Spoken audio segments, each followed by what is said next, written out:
መግለጫ እንኳን እንዳያወጣ ቴዲ አፍሮን አፍነውታል። ምናልባት ሰምተህ ይሆናል ብዬ አስባለሁ። እና መግለጫ ሙዚቃ ነው። ምንም በኢህአዴግ ዘመንም ታውቃለህ ያወጣ ነበር፣ መግለጫም ያወጣል፣ ሙዚቃም ያወጣ ነበር። የዛሬ 8 ዓመት ራሱ አውጥቷል 2017 ያኔ በቀውጢው ጊዜ 2017 ሚያዝያ ላይ ነው ያወጣው። ያንም ኢህአዴግ ነበረ መጨረሻ አካባቢ አውጥቷል። ያንም ችግር አልገጠመውና ምንድን ነው የምታየው? አፈናው ምንድን ነው የሚነግረን ነው? እንዳለ ፖለቲክሱ ሌላው ነው ተጠበቀው ነው። በጣም ይወዱታል ማለት ነው። ፕሮሞሽን እኮ ነው የሰሩለት። ቴዲስ ፕሮሞሽን በወሬ እኔ ለምሳሌ ሙዚቃም ብዙም ስለማልከታተል እንደሚወጣ አላውቅም ነበረ። ስላፈኑት ግን እኔም ሰማሁት። አይ ቲንክ አብዛኛው ሰው አሁን ካለው የኢትዮጵያ ችግር በኢትዮጵያ ውስጥ ህዝቡ አሁን ከፍተኛ ችግሩ ኑሮ ውድነት ነው። ሁለተኛ የሰላም እጦት ነው። ስለ ሙዚቃ ብዙ የሚሰማ ሰው የለም። መግለጫ በመከልከል በሚሊዮን ብር አውጥቶ ሊያገኝ የማይችለውን ፕሮሞሽን የሰሩለት እና እድለኛ ነው። ሊያመሰግናቸው ኮምፕሌን ሊያደርግ ሳይሆን ሊያመሰግናቸው ነው የሚገባው።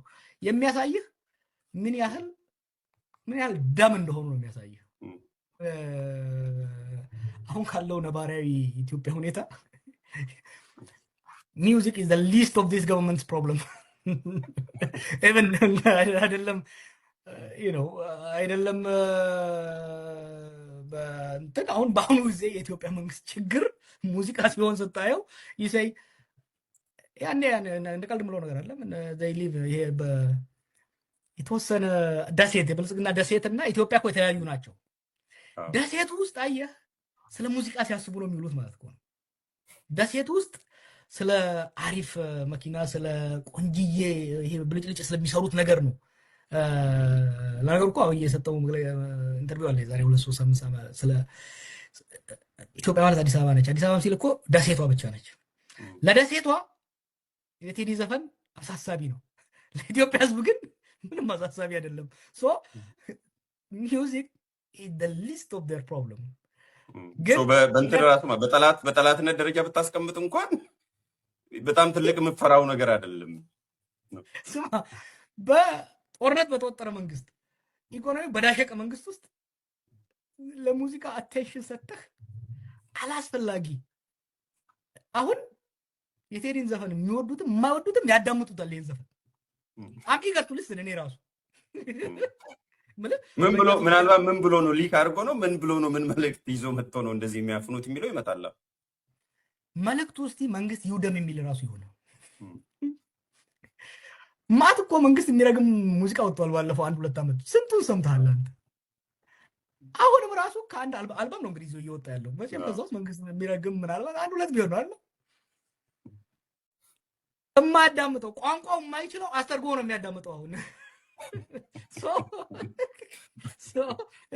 ራሳቸው ላይ የተኮሱት እያልከኝ ነው? አሁን ስማ ከአክሱም እስከ ሞያሌ እስከ ደወሌ ምንድነው መንግስት እንዲያስበረገገው የሚለውን it has made it the most awaited album of the year። ዘመን የማይሽረው ሙዚቃ ነው ይሄ። ከቴዎድሮስ ካሳሁን ይሄን ዘመን አይሽረውም። እኔ ውሸታም አይደለም። ገቡና ቆሙን ከዳር ይሄ ነው በቃ ለህዝብ መቆርቆር ለህዝብ ልብን ተች ሲያደርግ ይሄን ሙዚቃ ነው ዘፈን ቴዎድሮስ ካሳሁን ይሄን በቀይ ራይት አሳልፈን this is masterpiece የሚገርም ማስተርፒስ በቃ እኛ የሙዚቃ አድናቂ ነን፣ ፖለቲከኛ ነን፣ ኢትዮጵያዊ ነን። ይሄን የሚደነቅበትን እኮ ማድነቅ ያመጣ አይችልም፣ ግን ይሄ ማስተርፒስ ነው። ይሄ ለአዲስ አበባ ህዝባችን ለህዝቡ ለ8 ሚሊዮን ህዝብ ድምፁ ነው። በስነ ስርዓት ይለያል። ጭንቂታቸውን ወቅቷቸዋል። እዚህ ጋር ይሄንን አለማድነቅ ንፉግነት። የሞኝ ዘፈን ሁልጊዜ አበባዬ ነው ይባላል። የሞኝ ዘፈን ምርጫ ሲደርስ መንግስት አረጋለሁ ካለ አታድርጉ፣ ሰላም የለም፣ ኑሮ ውድነት ነው፣ እንትና ጸጉሩ ተመልጧል ይላሉ።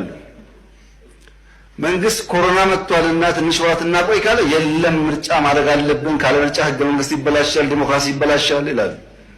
ለምን? ሽግግር መንግስት።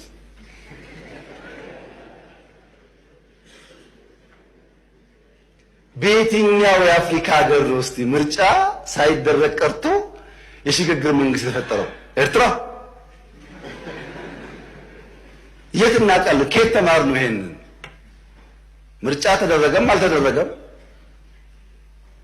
ተጎጂው ምርጫ ተወዳድሮ እድል መሞከር ያለበት ኃይል ነው እንጂ ስልጣን ላይ ያለ መንግስት አይደለም። ይሄ መጥፎ ልምምድ ነው። ዘፈናቸው እንዳይሰራ፣ ዘፈናቸው እንዳይከናወን፣ ዘፈናቸው ሞገስ እንዳይኖረው፣ ዘፈናቸው የሚያስጠላ እንዲሆን ጸልያለሁ። ከህዝቡ አይምሮ ላይ የዘፈንን መንፈስ በኢየሱስ ስም መታለሁ። በኢትዮጵያ ላይ በኢየሱስ ክርስቶስ ትውልድ ተነስቶ ዘፈን በቃኝ እስከሚል ድረስ ዘፈን መስማት አንፈልግም፣ እግዚአብሔርን ነው የምናመልከው፣ እግዚአብሔርን ነው የምንፈልገው፣ መዝሙር ነው የምንፈልገው፣ አምልኮ ነው የምንፈልገው፣ ጸሎት ነው የምንፈልገው፣ ንስሐ ነው የምንፈልገው ብሎ ዘፈንን ትውልዱ በአንድነት ወጥቶ እስከሚጥለው ድረስ ዘፈን በምድሪቷ ላይ የተጠላ ይሁን። ከአጋንንት የተመረቀ ዘፈን ከጥልቅ ዓለም በኢየሱስ ስም ተመክሮና ተደግሞ ተሟርቶና ተጠንቁሎ በኢየሱስ ስም በሀገራችን በኢትዮጵያ ላይ በኢየሱስ መከፋፈል ልዩነትን በኢየሱስ ክርስቶስ የሚረጭ መንፈስ የተመታ ይሁን። ኢትዮጵያ እጆቿን ወደ እግዚአብሔር ተዘረጋለች ተብሎ ተጽፏል። ትውልዱን ለሰይጣን እጁን እንዲዘረጋ ሊያደርግ የሚፈልግ አዚምን የሚያደርግ በዘፈን በዳንኪራ በዝሙት በርኩሰት በመዳራት ትውልዱን የሚያደነዝዝ መንፈስ በኢየሱስ ስም የተመታ ይሁን። ለዘፈን ምድሪቷ እንዳትሰራ ነው ጸልያለሁ። አየሩ ለዘፈን እንዳይሰራ፣ ለዘፋኝነት እንዳይሰራ በኢየሱስ ክርስቶስ ስም ነው ጸልያለሁ። እኮ ዚሆን ምንም አይመስለኝ። እንደዛ እኮ ነው። ታኒ ጋሞና ዳንጋር ሰባበና ጋር እኔ አንበሳ ልጅ ነኝ። ዚሆን በጥፍሬ ቆሻሻ ማልቆጥ አንበሳ ነኝ። የአንበሳ ልጅ ነኝ።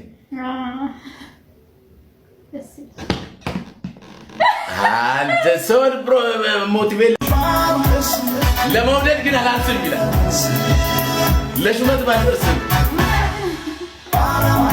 ኧረ በስመ አብ። ይህን ስንኝ ስሙ። ከወደደኝ ነፍሷ እኔና እሷ ከተዋደድን ባኬ ሞልቶ ባይተርፍ ለወቅ ግን ለመውደድ አላንስም። ልብ ብቻ ነው የሚያስፈልገው ለመውደድ። ቁስ አይደለም፣ ስልጣን አይደለም፣ ገንዘብ አይደለም፣ ዘመድ አይደለም የሚያስፈልገው ንጹህ ልብ። እንዴት ተደርጎ በክብራችሁ እንዳትደራደሩ